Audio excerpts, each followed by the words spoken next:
My alcoholic and abusive mother-in-law demands that our baby take her name or she will not be part of our grandchild's life. But if she wants, she can name the rehabilitation center where she is interned. I need opinions because, honestly, I don't know if I'm the bad guy in this situation. I'll tell you the whole story because, although I know some people will want to go straight to the point, I think it's important to understand the whole context. This is long, so thank you for reading if you take the time. I'm 26 years old, and my girlfriend is 25. We've been together for about 3 years, and everything was going well until we started involving our families more. My family is quite relaxed. We're not very close, but we get along well. However, my girlfriend's family is a completely different story, especially my mother-in-law, and this is where the problem begins. My girlfriend's mother, whom I'll refer to as mother-in-law for anonymity and to avoid confusing names, is, well, a difficult person, to put it mildly. She is an alcoholic, and not the type who gets quietly drunk at home. No, she's the type who gets drunk and becomes critical, cruel, and absolutely unbearable. From the first day I met her, I felt something was off. There always seemed to be an air of superiority in everything she did.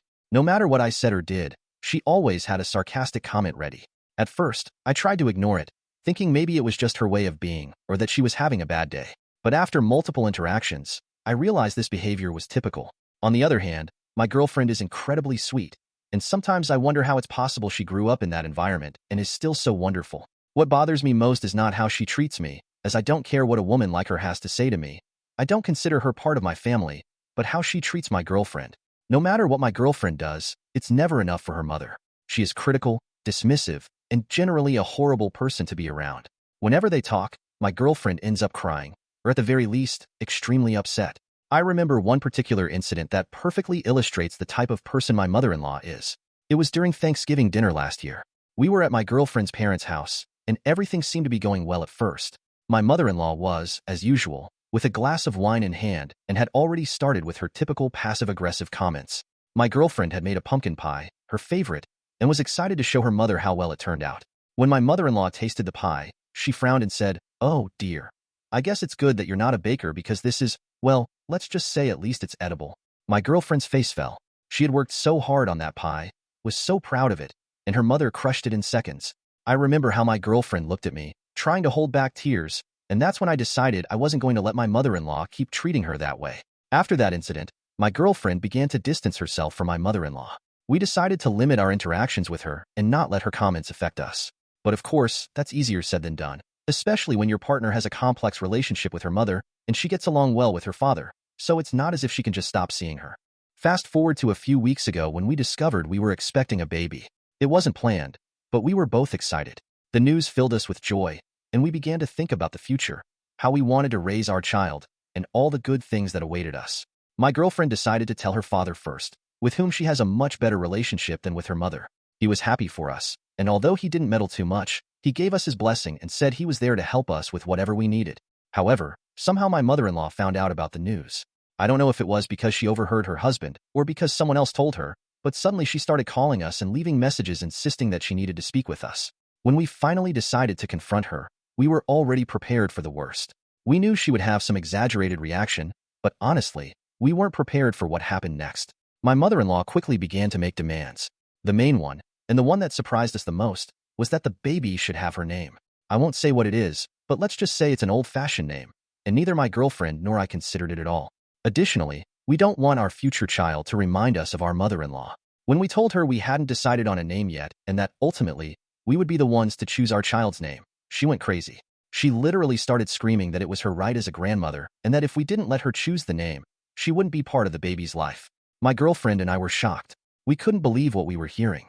First, we told her that we didn't even know if it was going to be a girl yet, and if it was a boy, it was clear that we wouldn't be giving him a female name. Then we told her that if that was her attitude, then maybe it would be better if she wasn't in our child's life. We thought that would calm her down, that she would realize how irrational she was being. But what happened was the opposite. She started crying and screaming that we couldn't do this to her, that we couldn't forbid her from being in her grandchild's life. My girlfriend tried to reason with her, but there was no way. My mother-in-law was completely out of control. Finally, after what felt like an eternity of shouting and tears, I told her she was crazy if she thought we were going to allow someone so toxic to be around our child. And then, I said the words that now haunt me. "You've made this bed, now you can rot in it." My mother-in-law fell silent for a moment, then started shouting even louder, saying she couldn't believe I spoke to her that way, that she was an older woman and deserved respect. We simply left her house, leaving the chaos behind. Later, I talked to my parents about what had happened. My mother, in particular, was upset. Although they understand how frustrating dealing with my mother-in-law can be, they said it wasn't polite to say something like that to someone else, especially to an older person. They told me that even though I was angry, I should have handled the situation more calmly. My girlfriend, on the other hand, is completely on my side. She knows how hard it is to deal with her mother and is grateful that I defended her. But now, with my parents' opinion, I'm starting to doubt. Should I have handled the situation differently? Am I the bad guy for telling my mother-in-law to rot in the bed she made? Thank you all for reading this far. I really appreciate any perspective you can offer. I need to know if I acted wrongly or if I was just defending my family from someone who clearly doesn't have our child's best interests at heart. Edit. Some people have commented on why I say my mother-in-law isn't family if I call her my mother-in-law, and that means she is. Well, I mean that I don't consider her part of the family. I don't interact with her much, or at least I try not to, and my girlfriend does the same. She's a difficult person to deal with, and although I can't always avoid her, since she is invited to events or we are invited to events where she is, like my father-in-law's birthday, the rest of the time we avoid her like the plague. Update 1. I didn't expect so many responses, especially since I know my story isn't as interesting as some others I've read, and I certainly didn't expect most of you to be on my side. I thought I would receive more criticism for what I said to my mother-in-law, but it was reassuring to see that many of you understood where I was coming from and why I lost my patience with someone so narcissistic and abusive. I want to clarify that I don't take pride in telling my mother-in-law to rot in the bed she made. I know it was a hurtful comment, and I'm not the type of person who makes such statements lightly. But, as many of you pointed out, there comes a point when one simply can't take it anymore, especially when dealing with someone who constantly belittles and hurts the person you love. That said, I've noticed that many of you were interested in knowing more about my father-in-law since I mentioned that I get along quite well with him. Instead of responding to each comment individually, I thought I'd provide a bit more context about my relationship with him and why his presence in our lives complicates the situation with my mother-in-law. Since I met my father-in-law, I've always had a pretty good relationship with him. He is a calm, patient man, and unlike his wife, he knows when to stay out of things and when to intervene. I think one of the reasons I haven't completely cut ties with my mother-in-law is that I don't want to lose the connection with him. Over the years, he has been there for me and my girlfriend on several occasions, and although he can't always do much to counteract his wife's behavior, his support has been invaluable. I remember a couple of situations where he really proved to be a good person. The first was shortly after my girlfriend and I started dating. We were going through a tough time due to a problem my girlfriend had at work. Instead of supporting her, her mother was blaming her, saying it was her fault, that she wasn't doing things right, and that's why people didn't respect her. My girlfriend was devastated, and I didn't know how to help her. It was her father who intervened, speaking to her calmly and reminding her how talented and capable she was. He also gave me advice on how to support her better at that time. It was a brief conversation, but it made a huge difference. My girlfriend pulled through, and largely, it was thanks to her father. He was not only a good father to her, but also to me, as he advised me like a father would. At that time, we were very young, and that advice was very important. Another time, when my girlfriend and I decided to move in together, her mother made a huge fuss. She said it was too soon, that we were making a mistake, and that we would surely regret it. It was a total drama, but her father, once again, was a voice of reason. He visited us alone and gave us his blessing. He said he trusted our judgment and that if we needed help with anything, we could count on him. It wasn't much, but at that moment, it made us feel like we weren't alone. He also helped us move some things to the new place and fix things that needed maintenance. Those are just a few examples of why I respect my father-in-law so much. He is the opposite of his wife in many ways, and I truly believe that if it weren't for him, my girlfriend and I would have cut off all contact with her a long time ago. Generally, when my father-in-law comes to visit us, he does so alone. Sometimes he just stops by to say hello or helps us with something around the house. He's a very practical guy, so if we need to fix something or move furniture, he's always willing to lend a hand. Unlike me, who doesn't know how to do many things around the house, since my father didn't either. I'm not saying my father is a bad father because he has been very good in other areas, but he's not one for working with tools and such. Anyway, these visits are pleasant and drama-free, and we really appreciate his company. However, when it comes to larger events, like my girlfriend's birthday or other family celebrations, things change. My father-in-law always comes with his wife, and this is where things get complicated. We know we can't tell him to come alone, as that would be rude and unrealistic. After all, they are a married couple, and although the relationship with my mother-in-law is tense, we don't want to put him in an uncomfortable situation. The good thing is that, in these situations, my father-in-law is always on our side. Whenever his wife says something nasty or out of line, he's the first to intervene. He doesn't always manage to calm her down, but at least he tries to keep the peace and protect us from her comments. Additionally, he also makes sure that his wife doesn't drink too much at these events, which helps prevent things from getting out of control. He's not perfect, and sometimes things get tense, but it's much more manageable with him around. I remember my girlfriend's birthday last year. We were all gathered at our place, and of course, my mother-in-law had already started criticizing the decorations and the food. She was about to make my girlfriend cry when her father interrupted, telling her to stop criticizing and enjoy the party. It was a small gesture, but it meant a lot to us. My girlfriend and I have come to anticipate these moments, and although it's sad that we have to be prepared for her mother to ruin our celebrations, at least we know her father will be there to try to minimize the damage. After the incident where I told my mother-in-law to rot in the bed she made, my girlfriend and I decided to talk to her father about what happened. We knew he was the only one who could mediate in this situation in some way, and we also wanted to hear his opinion on what had transpired. When we told him everything, he said he would talk to his wife, try to make her understand the irrationality of her demands, and that he supported our decision to choose our baby's name without external pressures. He also mentioned that he didn't think I had done anything wrong. In fact, he understood very well how difficult it was to deal with his wife and understood why I had reached the point of saying what I did. One question that has come up in many comments is why my father-in-law hasn't divorced his wife, given how difficult she is and her problem with alcohol. This is a complicated question, and while I don't have a definitive answer, I can offer some ideas based on what I've observed and what I know about their relationship. My in-laws are an older couple who have been together for a long time. I think over 30 years. Like many couples from their generation, they have been through a lot together, and I guess they've found a way to make their relationship work in their own way. Although from the outside it seems incredible that someone like him could tolerate someone like her, I think they've just learned to live with their differences. My father-in-law has never shown signs of having serious problems with his wife, at least not in the way she behaves toward us. It's possible that their relationship is completely different when they are alone, or that he has decided the positive aspects of their marriage outweigh the negative ones. I also think that, like many people of their generation, divorce is not something they consider lightly. After so many years together, they might simply have reached a point where they prefer to move forward and handle the difficulties in their own way. Certainly, it's not a perfect relationship, but if anything is clear to me, it's that my father-in-law is not the type to give up easily. Update 2. It's Sunday night as I write this update, but there's something to share.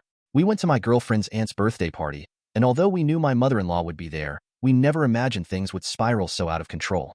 Since it was a family party we didn't organize, we couldn't do much to prevent my mother-in-law from attending, and unfortunately, what happened turned out to be one of the most difficult nights we've had in a long time.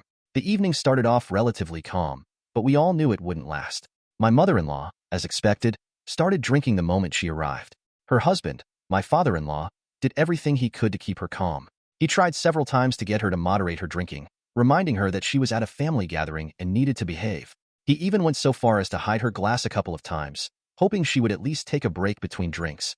But, of course, my mother-in-law is quite stubborn and always found a way to get another glass.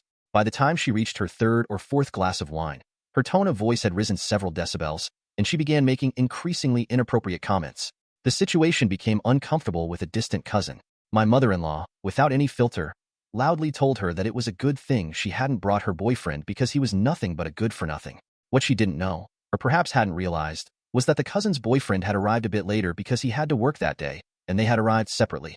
Of course, not only was the cousin deeply offended, but her boyfriend also heard the comment, as my mother-in-law was speaking so loudly that practically the entire room could hear her. If that had been the only incident of the night, I might have considered it just a typical night. However, as expected, things only got worse from that point on. My mother-in-law, already drunk, decided it was the perfect moment to resume her crusade about our baby's name. She approached my girlfriend and told her, in the condescending tone only she knows how to use, that if we weren't going to use her name, we should at least avoid using my parents' names because, according to her, they were awful. That was when I lost all the patience I had left. I told her that I would much rather use my parents' names for our child than use the name of a witch who smells of alcohol more hours of the day than not. It was a harsh comment, I know, but at that point, I couldn't hold back anymore. My girlfriend, who usually tries to keep the peace, also couldn't contain herself. She told her mother that, regardless of the name we choose, she shouldn't worry because in the end, our child wouldn't be a part of their grandmother's life, so it really wasn't her business. The expression on my mother-in-law's face changed instantly. She looked like she couldn't believe what she was hearing. But before she could respond, my father-in-law intervened, telling her that it was time to leave and that she probably needed to rest a bit to calm down. He was trying to remove her from the situation as delicately as possible, but my mother-in-law wasn't willing to leave without causing one last scene. She started shouting, saying that she hadn't raised her daughter all her life for her to treat her so poorly now. Her voice echoed throughout the room, and you could feel the discomfort of everyone present. Even my mother-in-law's sister, the birthday girl, came over and kindly asked her to leave the party before things got even worse. I don't know if it was her husband's insistence, her sister's intervention, or simply exhaustion, but eventually, my mother-in-law agreed to leave. The party continued, but everyone was a bit tense, trying to pretend nothing had happened. My girlfriend and I stayed a little longer, trying not to ruin the celebration, but we both knew the night had been a disaster. This morning, my girlfriend decided to call home to see how things were. Her father answered and told her that her mother was still sleeping. He apologized profusely for what happened the night before and said it might be time to seriously consider seeking professional help for his wife. He admitted that the alcohol problem had worsened a lot recently and that even he, with all his patience, hadn't managed to get her to moderate her drinking during the party. I'll update in the future on how things are going and what decision my father-in-law has made regarding my mother-in-law. Update 3. It's been 3 months since the last update about what's been happening with my mother-in-law, and there are some new developments I want to share with you. Things have been moving in a different direction, and although there's still a long way to go, it seems we're finally seeing some significant changes. After the disaster at my girlfriend's aunt's birthday party, it became clear to all of us that the situation with my mother-in-law had reached a critical point. Her behavior at that party wasn't just embarrassing, but also a clear sign that her alcohol problem was out of control. What worried everyone the most, especially my girlfriend and her father, was that these types of incidents were starting to occur too frequently and with increasing intensity. My father-in-law, as always, has been the pillar of stability amidst all this. After the party, he took the initiative to try to address the problem at its root. Convincing my mother-in-law that she needed help wasn't easy. She has always been a very stubborn person, and she's very proud, which makes it hard for her to see when she's wrong or needs support.